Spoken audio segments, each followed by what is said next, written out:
RSSനോട് എല്ലാ കാലത്തും സന്ധി ചെയ്തത് കേരളത്തെ സംബന്ധിച്ചിടത്തോളം UDF ആണ്.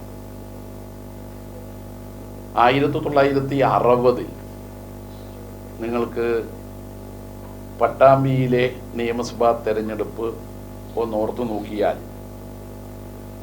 ആ തെരഞ്ഞെടുപ്പിൽ EMS കമ്മ്യൂണിസ്റ്റ് പാർട്ടിയുടെ സ്ഥാനാർത്ഥിയായിരുന്നു. അദ്ദേഹത്തെ തോൽപ്പിക്കാൻ അന്ന് ജനസംഘമാണ്. അന്ന് കോൺഗ്രസിന്റെ സ്ഥാനാർത്ഥി രാഘവൻ നായർ. ആ രാഘവൻ നായർക്ക് വേണ്ടി യഥാർത്ഥത്തിൽ BJPയുടെ സ്ഥാനാർത്ഥിയായിട്ടുള്ള P. മാധവ മേനോൻ നോമിനേഷൻ പിൻവലിക്കേണ്ട അവസാന തീയതി കഴിഞ്ഞതിനാൽ ബാലറ്റിൽ പേര് വരും എന്നതിനാൽ ഒരു പ്രസ്താവന നടത്തിക്കൊണ്ടാണ് അദ്ദേഹം സ്ഥാനാർത്ഥിത്വം പിൻവലിക്കുകയും രാഘവൻ നായരെ വിജയിപ്പിക്കണമെന്ന് അഭ്യർത്ഥിക്കുകയും ചെയ്യുന്ന പ്രസ്താവന. ആ പ്രസ്താവന അന്നത്തെ പത്രങ്ങളിൽ വന്നതാണ് ഞാനിവിടെ കാണിക്കുന്നത്. ആ പ്രസ്താവനയിൽ എന്തായിരുന്നു പറഞ്ഞത് അതും നമ്മളൊന്ന് മനസ്സിലാക്കുന്നത് നല്ലതാണെന്ന് തോന്നുന്നു. അന്ന് അദ്ദേഹം പറഞ്ഞത്, കമ്മ്യൂണിസ്റ്റ് സ്ഥാനാർത്ഥിയെ തോൽപ്പിക്കാൻ ഒരു പൊതു സ്ഥാനാർത്ഥി വേണ്ടതുണ്ട്. അതുകൊണ്ട് ഞാൻ സ്ഥാനാർത്ഥിത്വം പിൻവലിക്കുകയും A. രാഘവൻ നായർക്ക് പിന്തുണ നൽകുകയും ചെയ്യുന്നു. വോട്ടർമാരെല്ലാം A. രാഘവൻ നായർക്ക് വോട്ട് ചെയ്യണമെന്ന് അഭ്യർത്ഥിക്കുന്നു. ഇതായിരുന്നു അക്കാലത്ത് അദ്ദേഹത്തിൻ്റെ പ്രസ്താവനയുടെ ഉള്ളടക്കം. കുപ്രസിദ്ധമായ ഒരു വടകര ബേപ്പൂർ കോലീബി കൂട്ടുകെട്ടുണ്ടായിരുന്നു. ആ കൂട്ടുകെട്ടിൽ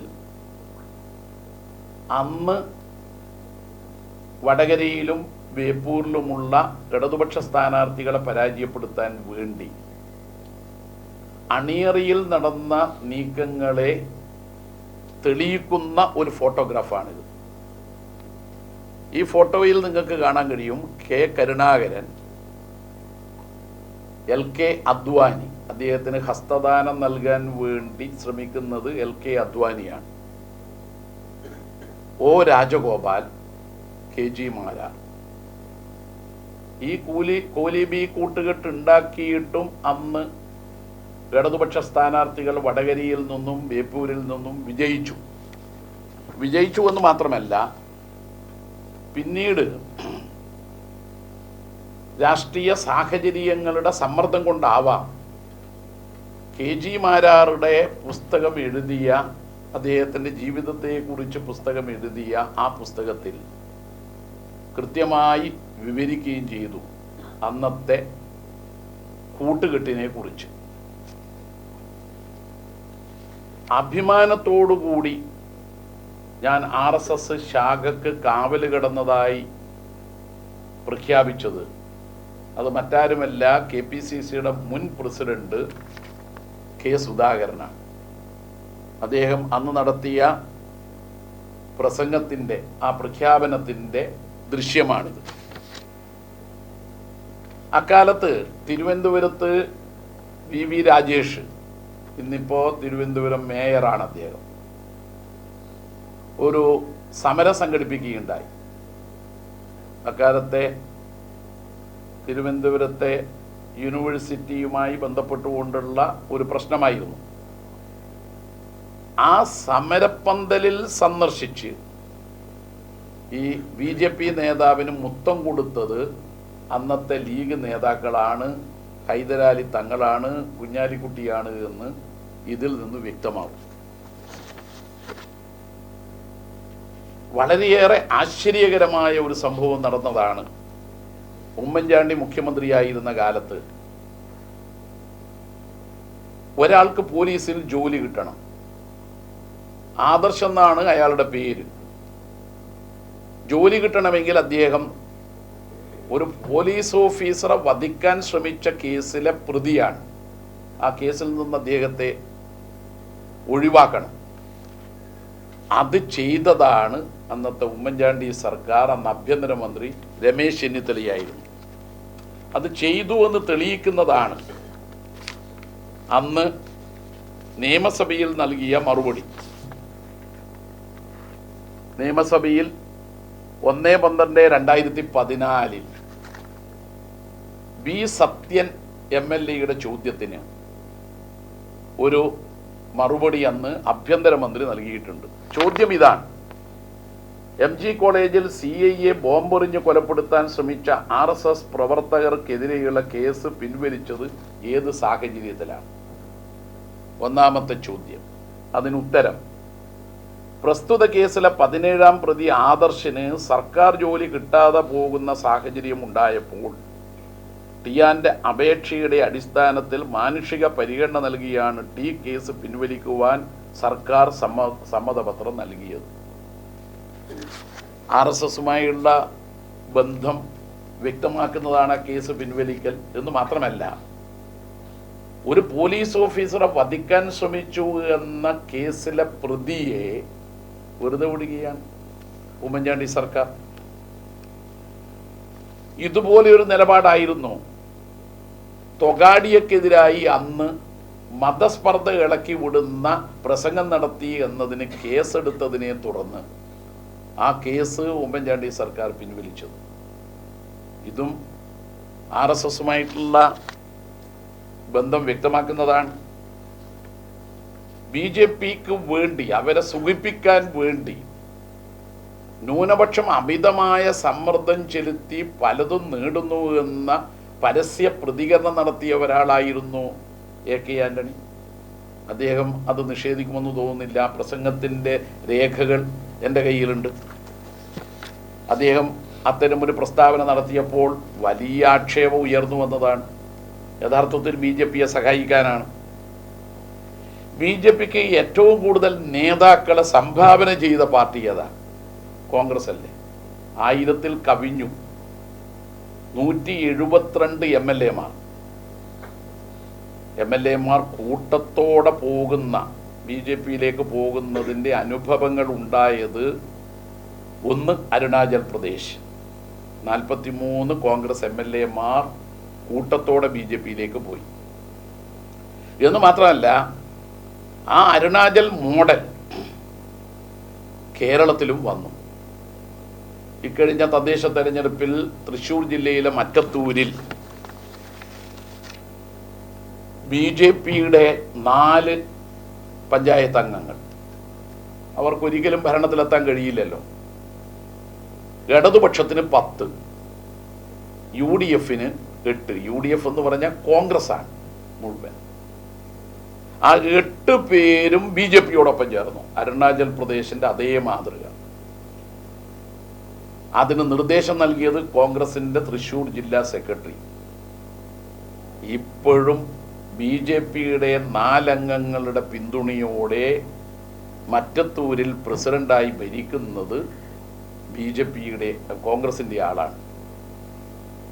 അവിടെ മാത്രമല്ല,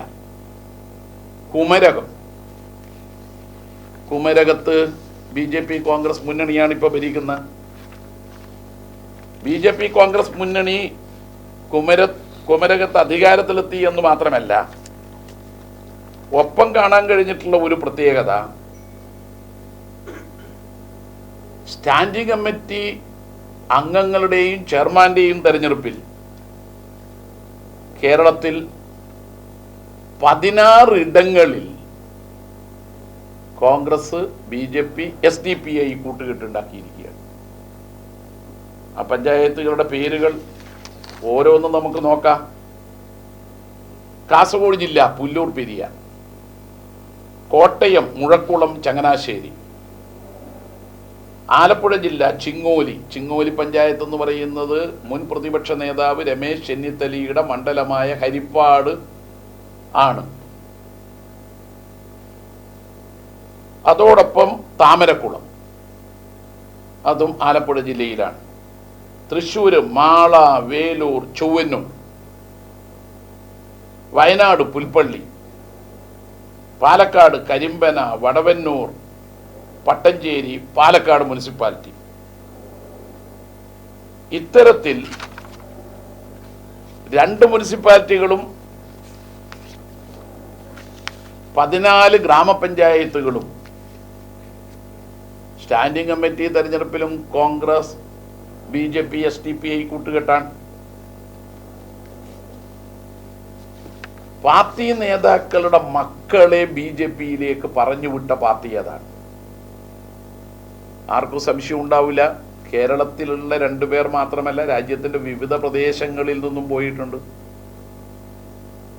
പത്മജ വേണുഗോപാൽ, K. കരുണാകരന്റെ മകൾ, അനിൽ ആന്റണി, AK ആന്റണിയുടെ മകൻ. കോൺഗ്രസിന്റെ ഇത്തരത്തിലുള്ള BJPയിലേക്കുള്ള ഒഴുക്ക് തടയാൻ വേണ്ടിയിട്ട് ആരെങ്കിലും മുൻകൈ എടുക്കുന്നുണ്ടോ കോൺഗ്രസിൽ? ഇല്ല എന്നുള്ളതല്ലേ വസ്തുത. ഇത് ഇങ്ങനെ വ്യാപകമായി നടക്കുന്ന കൂട്ടത്തിൽ നമ്മൾ തിരിച്ചറിയേണ്ട ഒരു കാര്യമാണ്, കേരളത്തിലെ പല കോൺഗ്രസ്സുകാരുടെയും മനസ്സ് RSSനോടൊപ്പമാണ്. അതാണ് ശശി തരൂർ. ശശി തരൂർ മാത്രമല്ല, ശശി തരൂറിനെ പോലെ തന്നെ കോൺഗ്രസിന്റെ പ്രവർത്തക സമിതിയിൽ അദ്ദേഹത്തോടൊപ്പം ഇരിക്കുന്ന ദിഗ്വിജയ സിംഗ് അടക്കം BJP അനുകൂല പ്രസ്താവനകൾ, പ്രധാനമന്ത്രിയെ പുകഴ്ത്തുന്ന പ്രതികരണങ്ങൾ വരുമ്പോൾ അത് തടയാൻ കഴിയുന്നില്ലെന്ന് മാത്രമല്ല, അവരിപ്പോഴും കോൺഗ്രസ്സായി തുടരുകയാണ്. എങ്ങനെയാണ് VD സതീശൻ പരവൂരിൽ നിന്ന് വിജയിച്ചു വരുന്നത്? ആദ്യം തോറ്റല്ലോ, പിന്നെ RSSകാരുടെ വോട്ട് വാങ്ങിയിട്ടല്ലേ അദ്ദേഹം വിജയിച്ചത്. അതിനെ തുടർന്നല്ലേ RSSന്റെ പല വേദികളും അദ്ദേഹം പ്രത്യക്ഷപ്പെടാൻ തുടങ്ങിയത്. അതിൽ ഒരു വേദിയാണ് ഗോൾവാക്കറുടെയും സവർക്കറുടെയും ഫോട്ടോകൾക്ക് മുമ്പിൽ കുമ്പിട്ട് നിൽക്കുന്ന ഒരു കോൺഗ്രസ് നേതാവ്. ഗാന്ധി ഘാതകരുടെ കൂടെ നിൽക്കാൻ ഒരു മടിയും സതീശനില്ലല്ലോ. എന്നിട്ടല്ലേ സതീശൻ CPIM BJP ബന്ധം എന്ന പച്ചക്കള്ളം വിളമ്പുന്നത്. ഇതാ സതീശൻ, നിങ്ങൾക്ക് വീണ്ടും കാണാം. ഭാരതീയ വിചാര കേന്ദ്രത്തിൻ്റെ പരിപാടിയിൽ പങ്കെടുത്തു. 2006ലും 2013ലും സ്ഥിരമായി ഇദ്ദേഹം RSSന്റെ വേദികളിൽ പ്രത്യക്ഷപ്പെടുന്ന ഒരു കോൺഗ്രസ് നേതാവാണ്. ഇതിനെക്കുറിച്ച് RV ബാബു അദ്ദേഹത്തിൻ്റെ ഫേസ്ബുക്കിൽ ഒരു പ്രതികരണം നടത്തുകയുണ്ടായി. എന്താ അദ്ദേഹം നടത്തിയ പ്രതികരണം? RV ബാബു അദ്ദേഹത്തിൻ്റെ ഫേസ്ബുക്കിലെ സ്ക്രീൻഷോട്ടാണിത്. അദ്ദേഹം ഈ ചിത്രവും പങ്കുവെച്ചു. ഗോൾവാക്കറുടെ ചിത്രത്തിൻ്റെ മുമ്പിൽ നിലവിളക്ക് കൊളുത്തുന്ന പ്രതിപക്ഷ നേതാവിൻ്റെ ചിത്രവും പങ്കുവെച്ചു. ഇത് അദ്ദേഹം പ്രതികരിച്ചത് 2022ലാണ്, സമീപ വർഷങ്ങൾക്ക് മുമ്പാണ്. 2006 ഗുരുജി ജന്മശതാബ്ദി ആഘോഷത്തോടനുബന്ധിച്ച് പരവൂർ മനക്കപ്പടി സ്കൂളിൽ വെച്ച് മതഭീകരവാദത്തെക്കുറിച്ച് നടന്ന സെമിനാറിൽ ഭാരതാംബയുടെയും ഗുരുജി ഗോൾവാക്കറുടെയും മുന്നിലെ നിലവിളക്ക് കൊളുത്തി ഉദ്ഘാടനം ചെയ്ത VD സതീശനാണ് ഇത്. അന്ന് ഗോൾവാക്കർ സതീശന് തൊട്ടുകൂടാത്തവനായിരുന്നില്ല. KNA ഖാദറിനെ വിമർശിച്ച സതീശൻ RSS പരിപാടിയിൽ പങ്കെടുക്കുന്നതിൽ സ്വയം ഒരു തെറ്റും കണ്ടെത്തിയിരുന്നില്ല. രാഷ്ട്രീയ സാഹചര്യം മാറുകയും ഇസ്ലാമിക തീവ്രവാദത്തെ പിന്തുണക്കുന്നതാണ് രാഷ്ട്രീയ നേട്ടത്തിന് നല്ലതെന്ന് കരുതുകയും ചെയ്യുന്ന സതീശൻ ഇപ്പോൾ പുട്ടിന് പീര പോലെ ഇടയ്ക്കിടെ RSSനെ ആക്രമിക്കുന്നു. ഉദര നിമിത്തം ബഹുകൃത വേഷം. RV ബാബുവിനെ പറയേണ്ട കാര്യമില്ലല്ലോ. ഹിന്ദു ഐക്യമുന്നണിയുടെ നേതാവാണ് അദ്ദേഹം.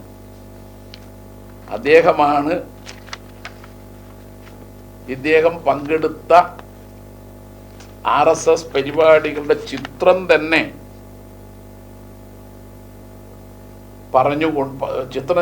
രേഖപ്പെടുത്തിക്കൊണ്ട് പ്രതികരണം നടത്തിയത്. എന്താ പരവൂറിന്റെ അനുഭവം? 2001ലും 2006ലും കോൺഗ്രസ് സ്ഥാനാർത്ഥിയായി മത്സരിച്ച സതീശന് വോട്ട് ചെയ്യണമെന്നാണ് RSSന്റെയും BJPയുടെയും നേതൃത്വം രഹസ്യമായി അണികൾക്ക് നിർദ്ദേശം നൽകിയത്. 60-ൽ മാധവ മേനോൻ നടത്തിയതുപോലെയുള്ള പരസ്യ പ്രസ്താവന ഇറക്കിയില്ല. ഇത് രഹസ്യ നീക്കമായിരുന്നു. അതിന്റെ ഫലമായി പരമ്പൂരിൽ സംഭവിച്ചത് എന്താ? 1996-ൽ പരമ്പൂരിൽ BJPക്ക് ലഭിച്ചിരുന്ന അന്നത്തെ വോട്ട് 4.68%. പോൾ ചെയ്ത വോട്ടിന്റെ 4.68%. 2006-ലോ ഇദ്ദേഹം ജയിച്ചപ്പോഴോ അത് 2.7% കുറഞ്ഞു. ഈ വോട്ട് ഇവിടെ പോയി? അത് വ്യക്തമാക്കാനുള്ള ബാധ്യതയെങ്കിലും സതീശനില്ലേ? ഇദ്ദേഹം പറയുന്നത്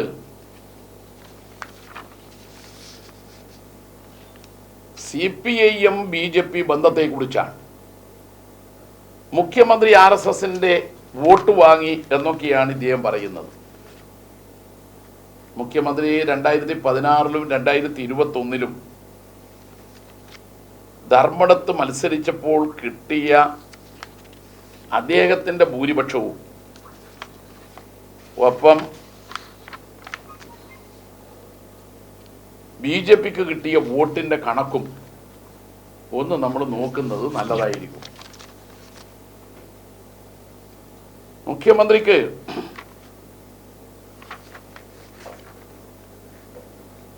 ധർമ്മടത്ത് 35,000 വോട്ടിന്റെ ഭൂരിപക്ഷമാണ് കിട്ടിയിരുന്നത്.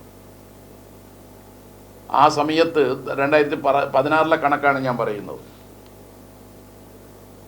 BJPക്ക് കിട്ടിയ വോട്ട് 12,763.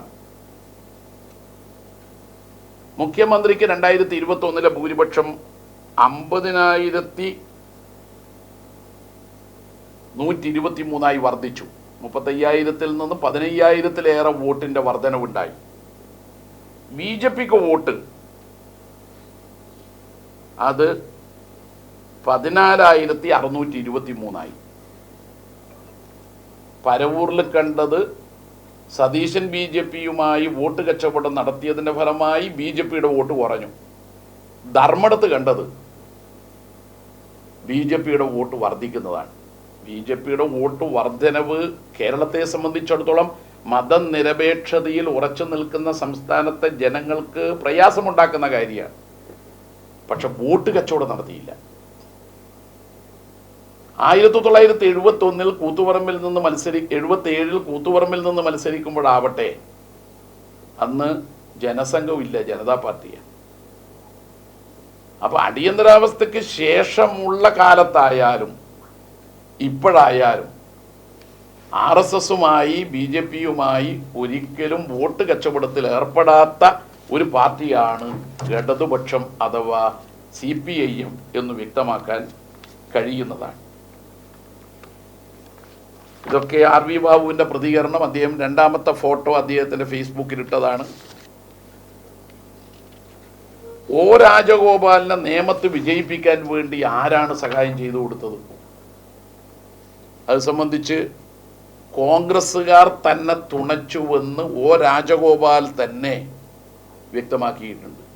കഴിഞ്ഞ നിയമസഭാ തെരഞ്ഞെടുപ്പിൽ നേമത്ത് തനിക്ക് കോൺഗ്രസിന്റെ സഹായം ലഭിച്ചിരുന്നു. അദ്ദേഹം വ്യക്തമാക്കിയിട്ടുള്ള കാര്യമാണ്. ആദ്യമായി കേരള നിയമസഭയിൽ അക്കൗണ്ട് തുറക്കാൻ BJPയെ തുണച്ചത് 10,000-ഓളം കോൺഗ്രസിന്റെ വോട്ട് രാജഗോപാലിന് കൊടുത്തതുകൊണ്ടാണ്.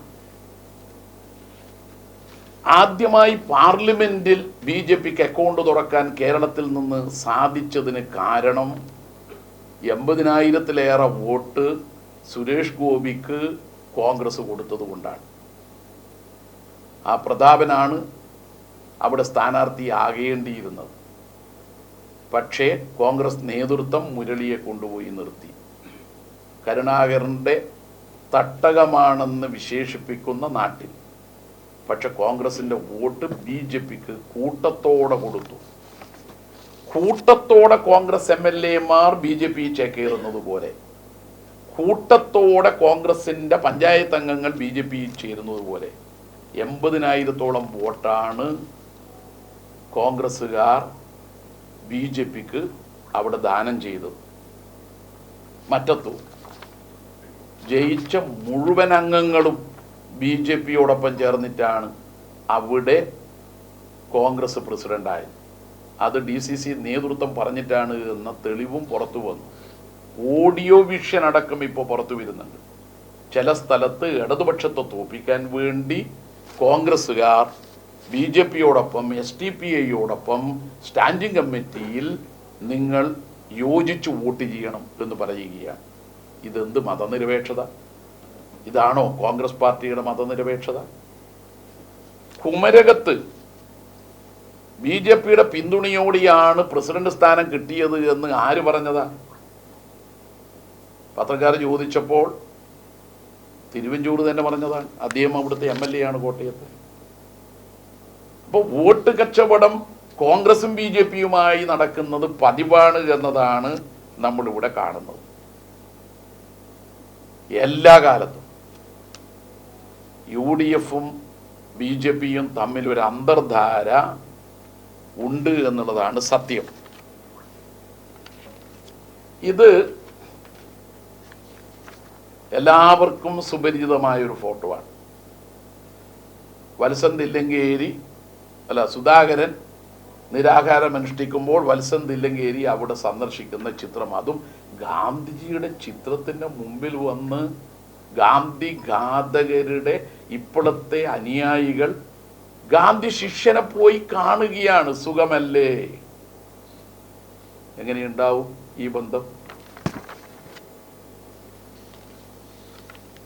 കണ്ണൂർ ജില്ലയിൽ മാത്രം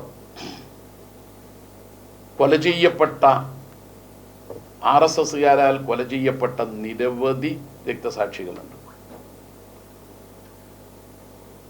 218 പേരാണ് കേരളത്തിൽ ആകെ കൊല ചെയ്യപ്പെട്ടവർ.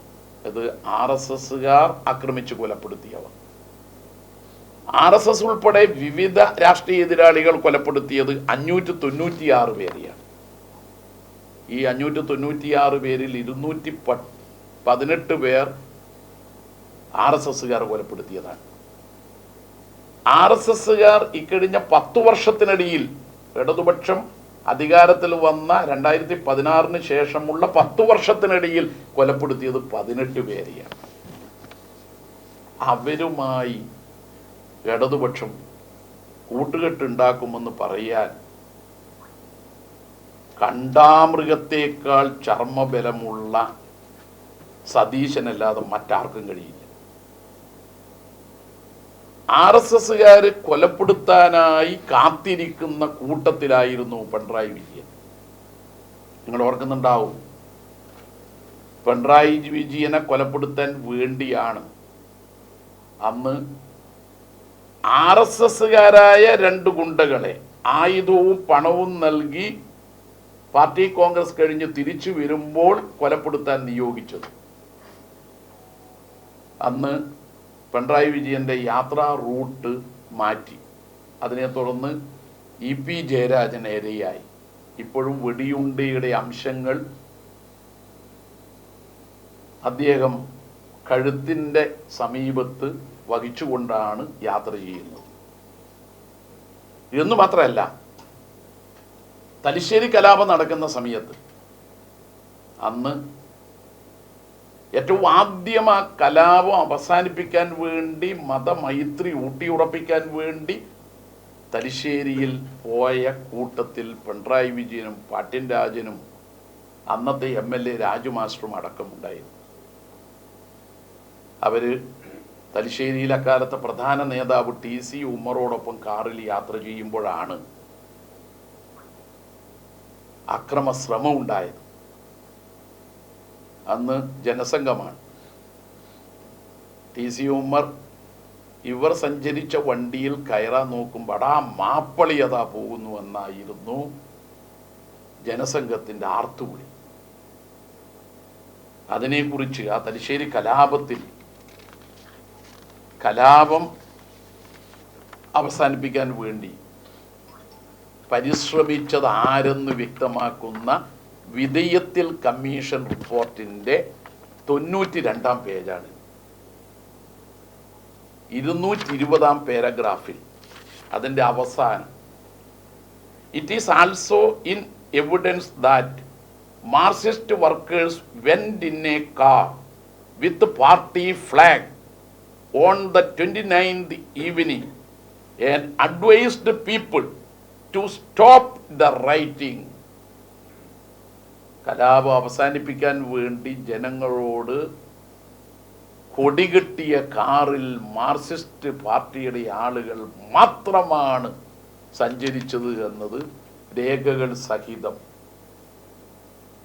ജസ്റ്റിസ് വിധേയത്തിൽ അദ്ദേഹത്തിൻ്റെ കമ്മീഷൻ റിപ്പോർട്ടിൽ പറഞ്ഞ പ്രസക്തമായ ഭാഗമാണ് ഞാനിവിടെ ഉദ്ധരിച്ചത്. RSSകാർ കൊലപ്പെടുത്തിയ ആദ്യത്തെ രക്തസാക്ഷി UK കുഞ്ഞിരാമനായിരുന്നു. UK കുഞ്ഞിരാമനെ RSSകാർ കൊലപ്പെടുത്താനുള്ള കാരണം അദ്ദേഹം മെരുവമ്പായി പള്ളിക്ക് കാവൽ നിന്നതാണ്.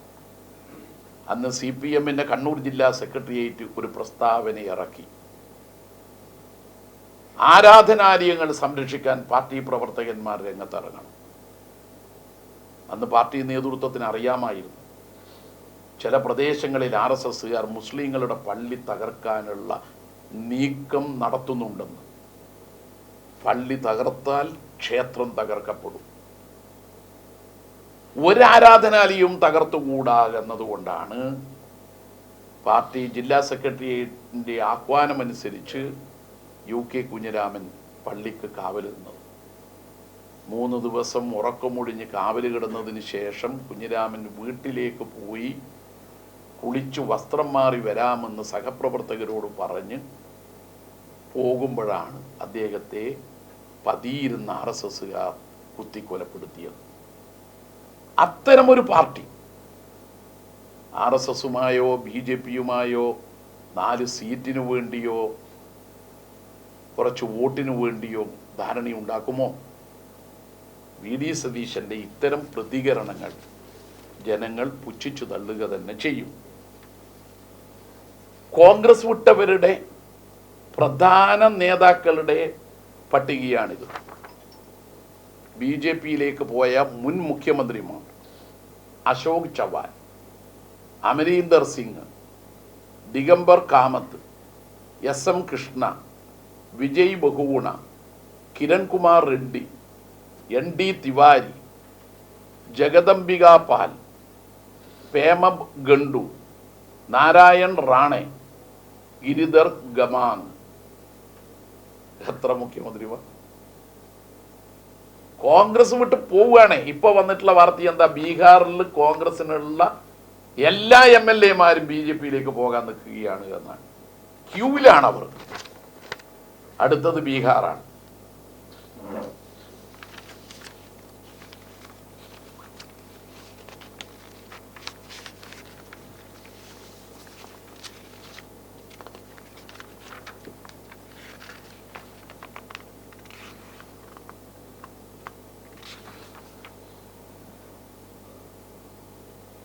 യഥാർത്ഥത്തിൽ RSSന്റെ പ്രത്യയശാസ്ത്ര രേഖ വിചാരധാര അത് വ്യക്തമാക്കുന്നത് RSSന്റെ 3 ശത്രുക്കൾ മുസ്ലിങ്ങൾ, ക്രിസ്ത്യാനികൾ, കമ്മ്യൂണിസ്റ്റുകാർ.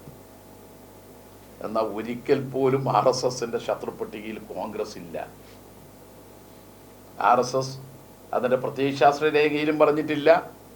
RSS നേതാക്കൾ ഒരിക്കലും അക്കാര്യം സൂചിപ്പിച്ചിട്ടുമില്ല. ഉത്തരേന്ത്യയിൽ മുസ്ലിങ്ങളെയും ക്രിസ്ത്യാനികളെയും വേട്ടയാടുമ്പോൾ കേരളത്തിൽ കമ്മ്യൂണിസ്റ്റുകാരെയാണ് വേട്ടയാടുന്നത്. അതിൻ്റെ നിരവധി ഉദാഹരണങ്ങളാണ് നേരത്തെ ഞാൻ വിവരിച്ചത്.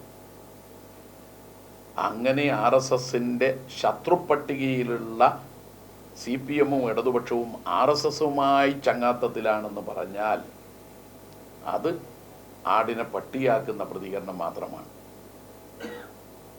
എന്ന് മാത്രമല്ല,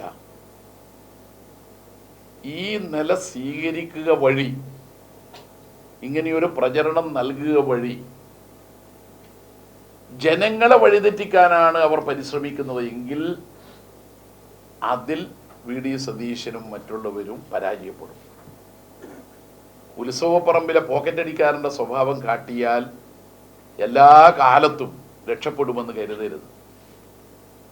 അതാണ് പ്രതിപക്ഷ നേതാവ് പച്ചക്കള്ളം വിളമ്പുമ്പോൾ ഈ നാട്ടിലെ ജനങ്ങളെല്ലാം വിഡ്ഢികളാണെന്ന് കരുതരുത് എന്ന വിനീത അഭ്യർത്ഥന മാത്രമാണ് എനിക്കുള്ളത്. കമ്മ്യൂണിസ്റ്റ് പാർട്ടി പ്രതിനിധികളെ അവസ്ഥ പോയി കണ്ടിട്ടുണ്ട് ഡൽഹിയിൽ.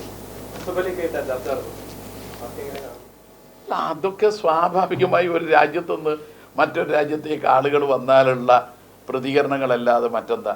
ഇപ്പോൾ ചൈനയിലേക്ക് ഇന്ത്യയിലെ ഏതെങ്കിലും ഭരണാധികാരികൾ BJP-ക്കാരായ ആളുകൾ പോകുന്നുണ്ടെങ്കിൽ ചൈനയിൽ അവിടെയുള്ള കമ്മ്യൂണിസ്റ്റ് പാർട്ടിയുടെ നേതാക്കളാണ് പലരും ഭരണകർത്താക്കൾ എന്നുള്ളത് കൊണ്ട് കാണൽ സ്വാഭാവികമല്ലേ. അതിൽ വലിയ കാര്യമൊന്നുമില്ല. വിദേശകാര്യമന്ത്രിയോ അല്ലെങ്കിൽ ഷീ ജിൻപിങ്ങോ അല്ല വന്നത്, ചൈനീസ് കമ്മ്യൂണിസ്റ്റ് പാർട്ടി ഇവിടെ വന്ന് കണ്ടത് BJP സർക്കാരിന്റെ പ്രതികളല്ല, RSSന്റെ നേതാക്കളാണ്. അതെ, അതിലൊന്നും വലിയ അസ്വാഭാവികതയൊന്നും കാണുന്നില്ല.